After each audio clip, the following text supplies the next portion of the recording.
Παπάρας. TV.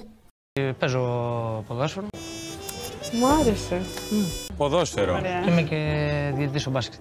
Καλός. Ήταν ένα μεγάλο point. Α, πολύ ωραία. Γιατί έχω ένα κολληματάκι με τους ποδοσφαιριστές. Έλα ρε μαλάκα, σήκω, δεν έγινε κάτι. Οπότε είμαστε σε καλό δρόμο. Εσύ ασχολείσαι, κάνεις κάποιο άθλημα? Τώρα δεν κάνω, όχι. Τι πράγμα. Έκανα όμως πολλά χρόνια, έκανα Στην υγεία χορό. σας.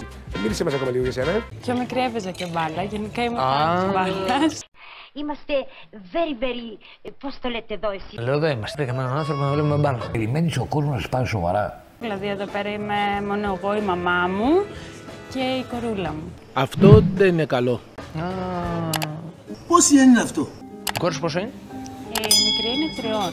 Ναι. Να σου ζήσει. Δεν με πειράζει. Τόσο που θα το μεγαλώσει θα θεωρηθεί και σαν πατέρας. Πολύ σωστά. Γιατί θα το μεγαλώσει σαν ένα δικό σου. Ωραία το λες, πολύ ωραία.